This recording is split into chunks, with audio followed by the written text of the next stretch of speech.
ex-colegas, né? Colega advogado, ex-colegas da Receita Federal.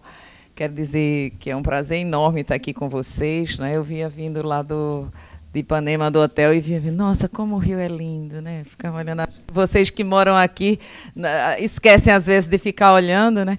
E olha que eu moro lá também, praia maravilhosa, mas é linda. Aí vinha olhando, realmente é um privilégio e é muito bom estar aqui com vocês, né? Para falar de um tema bem árido, bem realmente técnico, né? Mas que é uma coisa que realmente hoje está assim na ordem do dia. Essa mudança tão, que eu entendo, tão filosófica e radical que está acontecendo na contabilidade e que, como não poderia deixar de ser, ela está tendo e vai ter, nos próximos anos, um reflexo muito pesado na apuração da base de cálculo de todos os tributos. Especialmente o reflexo dela naqueles que têm que tem o suporte fático na contabilidade.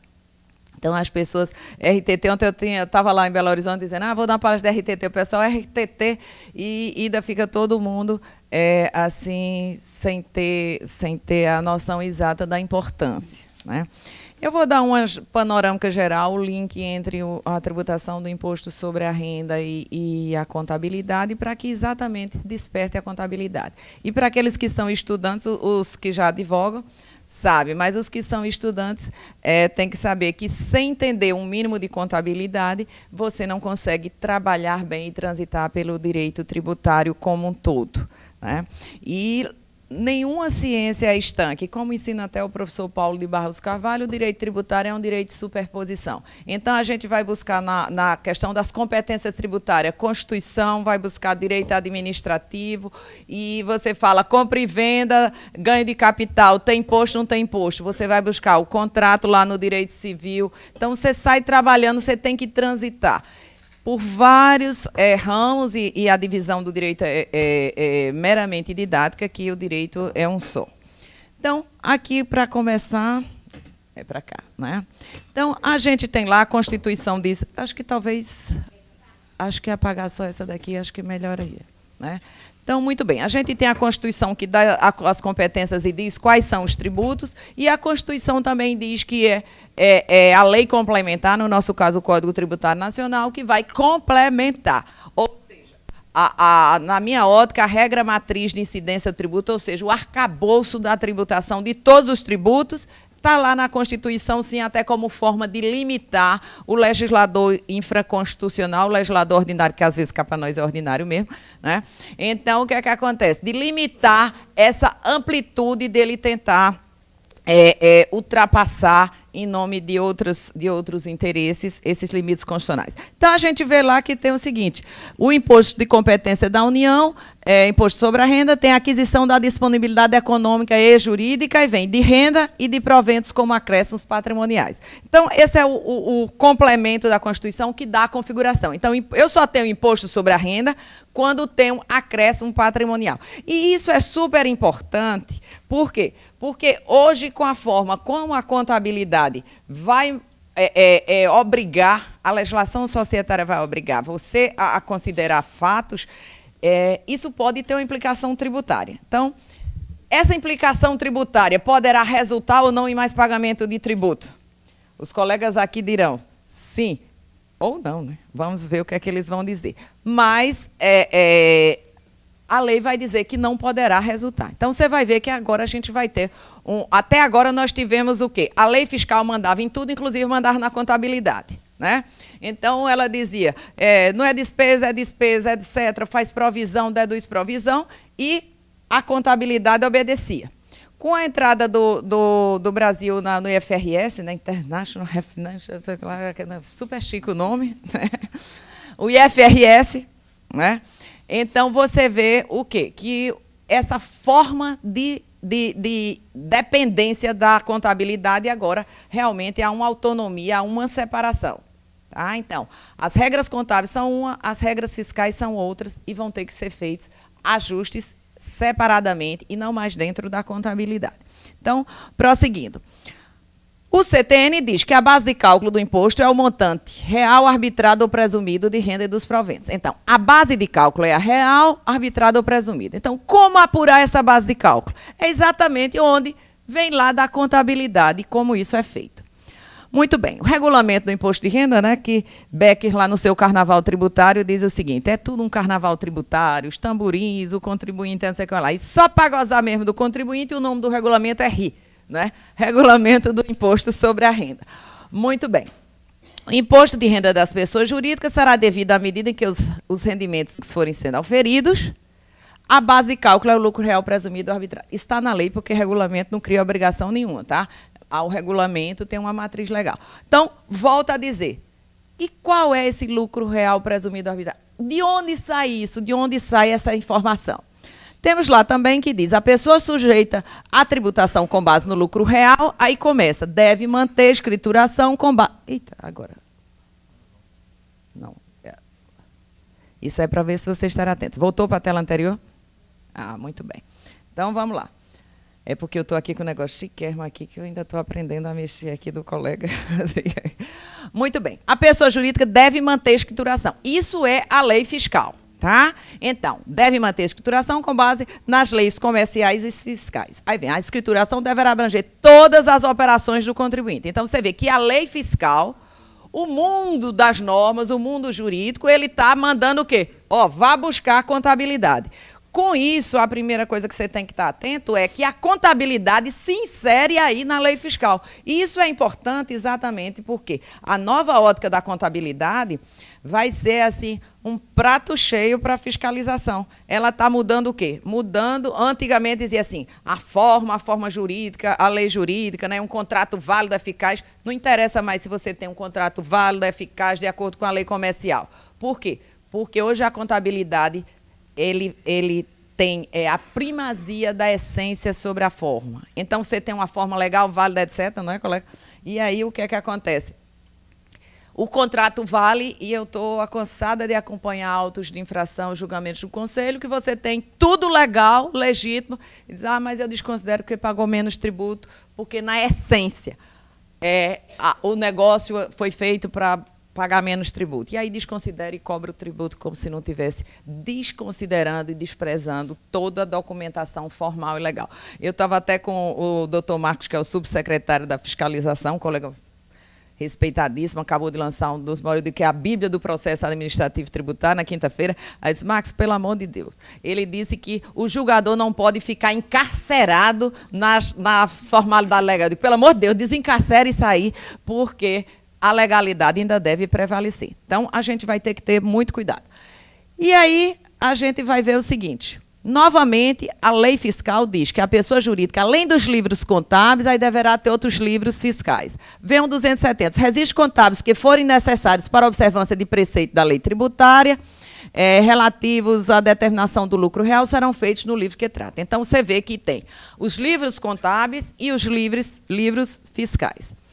Prosseguindo, aí vem uma coisa bastante interessante que diz, a escrituração mantida com observância das disposições legais faz prova a favor do contribuinte. Então, a questão de prova, se o contribuinte tem uma contabilidade regular, e hoje eu acho que, depois até queria ouvir a opinião de vocês, com o SPED contábil, com ECD, escrituração digital, nota fiscal eletrônica, as coisas todas moderníssimas da tecnologia, eu acho que a gente vai ter que visualizar a prova de forma diferente. Por quê? Porque hoje, antigamente, o que é? Eu tinha lá minha contabilidade e ficava lá esperando, né?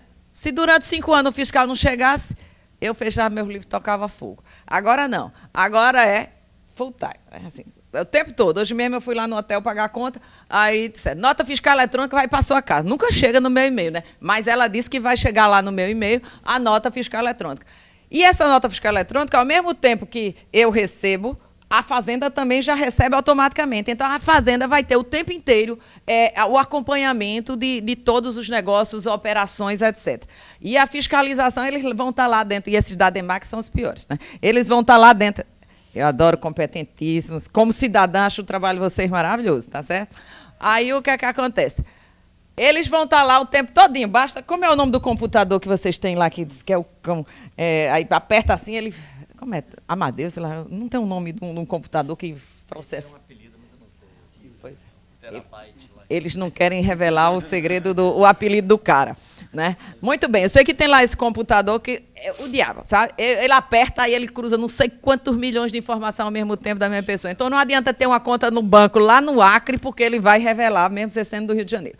Muito bem, mas essa escrituração faz prova, sim, a favor do contribuinte, desde que ela esteja regular. E hoje a Fazenda tem o tempo inteiro essa escrituração digital já ao dispor dele. Então, isso vai ter que mudar a outra questão de provas, questão de prazo decadencial, etc. Eu estou estudando, inclusive, sobre isso. Por quê? Porque a Fazenda já conhece os fatos. Se ela não age, aí a inércia é dela. É o ônus e bônus, né? Ela não quis ter um maior controle e um maior acesso, ótimo. Então, agora vai arcar com isso aí. Eu acho que isso vai mudar a questão de prazos decadenciais para lançamento de tributo. Mas isso é um parênteses. Muito bem. Cabe à autoridade administrativa a prova da inveracidade dos fatos. Então, o ônus da prova é da autoridade fiscal. Isso está na lei, Decreto-Lei 1598 de 77, não é da minha época, acho que talvez seja da época do doutor Marcos Livre, né? Eles conhecem essas mechas brancas aqui. Né? Então, o que é que acontece? Essa prova contábil é uma prova pré-constituída favorável ao contribuinte. Quem tem que provar que ela é inverídica é a autoridade fiscal, salvo quando a lei, somente a lei, inverteu o ônus da prova no caso das prestações legais. Não vou discutir se prestação legal pode ou não. Muito bem, então nós temos as leis societárias e regras contábeis que são diferentes das leis fiscais. E agora elas estão mais autônomas e independentes realmente. A gente tinha a Lei 6.404 de 76, que era a lei societária, e imediatamente apareceu o Decreto-Lei 1598 de 77, que tem a maioria das normas dele estão em vigor, exatamente adaptando. Foi com ele aqui o Decreto-Lei 1598 que apareceu o lucro real. Então, você tem o lucro líquido que sai da contabilidade e você tem o quê? Os ajustes desse lucro líquido contábil para fins fiscais. Claro, porque também o contribuinte não é santo. Então, tinha o contribuinte que viajava e botava na contabilidade a despesa dele com a mulher, com a amante, com o gato, o cachorro, o periquito, ia todo mundo para Miami e botava essa despesa. Pode? Bom, contabilmente ele teria que responder lá para os sócios, para o pessoal dele. Mas fiscal não era justo que ele, para fins tributários, reduzisse a base de cálculo com essas despesas que não são necessárias à atividade. Então, tinha os ajustes e, para isso, se chegava ao lucro real. Aí, quando chegou em 2007, recentemente, aí foi a grande mudança de paradigmas, a 11.638, que foi a lei que o Brasil introduziu no FRS. E aí ficou o seguinte, ela tinha várias modificações de conceitos, que depois os colegas vão falar aqui, só que esse tinha um rebatimento tributário. E aí eu digo, peraí, como é que a lei fiscal me diz uma coisa e vem a contabilidade e muda e eu vou pagar mais imposto por causa disso? Em alguns casos vai, tá? Mas aí apareceu a lei 11.941 de 2009, que era a MP 449, que exatamente criou o bendito RTT. Muito bem. As leis fiscais, elas se destinam ao quê? Existe uma dita separação. Incidência tributária, elas visam a arrecadação, visam aferir a capacidade contributiva e visam também que se pague os tributos. A lei fiscal, ela cria a própria realidade. Então, você tem os eventos do mundo, que você olha para eles e vê uma determinada coisa, e vem a lei fiscal e diz, para fins fiscais, isso aqui é outra coisa e por isso você vai pagar tributo. Está na lei, se a lei não for inconstitucional, é devido àquele tributo. Muito bem, então, ela cria essa realidade legal que nem sempre coincide com a realidade fática. Por exemplo, você tem a equiparação de pessoa física a pessoa jurídica. O cabo é pessoa física, está agindo como pessoa física, mas a lei diz o seguinte, se você agir desse determinado jeito, você se transforma numa pessoa jurídica e vai pagar imposto como pessoa jurídica. Então, ela cria a própria realidade. Prevalece o princípio da legalidade. É uma coisa que agora a gente vai ter que observar, porque você vai ter princípios contábeis que não estão na lei, que vão levar a reflexos fiscais, e aí não está na lei, eu obedeço, não obedeço, porque a máxima da tributação é a legalidade. Tá? Já eu falo um pouco mais sobre isso. Aí vem a Constituição, ninguém é obrigado a fazer alguma coisa em virtude de lei, é verdade, a União, Estado e Distritos exigiu aumentar tributo sem lei que estabeleça. E como é que ficam essas alterações contábeis? Por quê? Porque as alterações contábeis têm a lei, e a lei diz que o CPC, a CVM, tem um bocado de outros órgãos aí que eles vão falar direitinho, eles vão fazer normas que vão mudar comportamentos, procedimentos contábeis. E aí? Se isso implicar em mais tributo, eu devo pagar, não devo pagar, é com base em lei? Não. Isso vai ser um prato cheio para advogado, né? Advogado